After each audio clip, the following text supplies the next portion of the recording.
How do you write great dialogue that feels realistic to the reader and that adds value to the story? You know, we've all seen it before. Books with sloppy dialogue and with characters that sound too similar to each other, or dialogue that just not add, that doesn't add any value to the story. The thing is that creating great and realistic dialogue can actually be quite hard. But don't worry guys, I've got you covered. In this video, I'm gonna go through my top 5 advice on how to write great dialogue.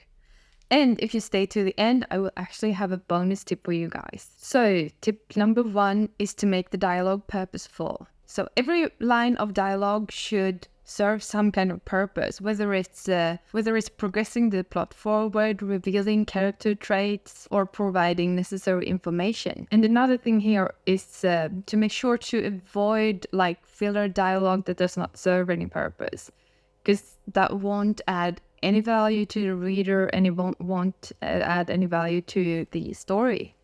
Tip number 2 is to use show, don't tell.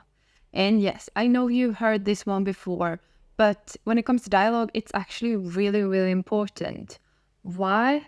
Because if you use show, don't tell, then you don't have to use like he said angrily, or he growled, or he cried. Because if the dialogue is well crafted, then the reader will know that the person is shouting it, or that the person is whispering it. Or if the person is sad or angry, all of those feelings will show in the dialogue, so you don't have to tell it afterwards, because the dialogue will show that he's angry in his words and in his actions, rather than writing it all out. And because this is a mistake that a lot of beginners do. They think that they have to tell as well as show. So you don't have to say, as I said before, you don't have to say that your character is angry or sad. Don't, skip the adverbs and just let the dialogue stand for itself.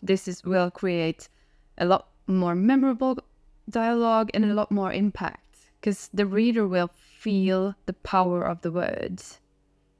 And the thing is that you can use the dialogue to show what kind of relationship a character has to another character, and if there are any conflicts and stuff like that. So, utilize this to progress, to make the story more exciting. And another tip for show, don't tell is to actually listen to what other people are saying.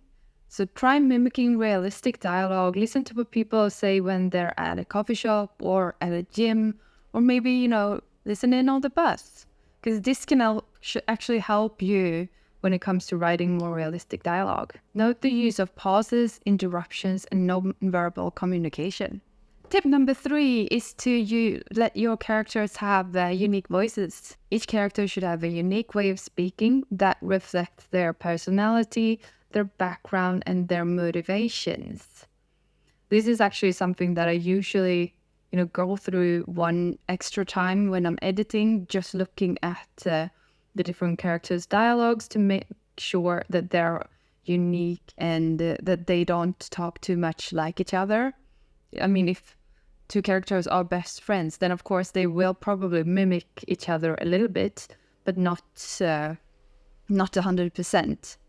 And also, consider things like religion, educational background, social status when it comes to crafting your character and the way that they speak. Tip number 4 is to use subtext and context. People often don't say what they mean.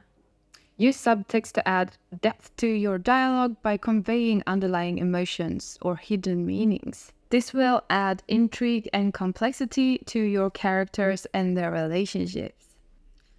And also make sure to consider the context of the scene. This includes the setting, time period, and the characters that are involved. Dialogue should be consistent with these elements. And also remember that different situations may call for different, sort of tones and tone of voice and stuff like that. So remember to adapt depending on what is going on in your manuscript. And tip number 5 is to read out loud. So reading your dialogue loud can help you identify weird, phrasing, if your pausation is off, or if there's an unnatural rhythm to your dialogue, or if the lines don't ring true. And reading out loud can also help you ensure that the dialogue, runs smoothly throughout the manuscript. And that is all. Those are the 5 tips that I have about writing dialogue. The bonus tip that I have for you guys is, if you want to become better at writing dialogue, I definitely recommend that you read movie scripts, because movies are basically, movie scripts, it's all dialogue. So script writers are really, really good at writing this. And I've learned a lot from reading movie scripts. So I recommend that you do too if you want to improve your dialogue.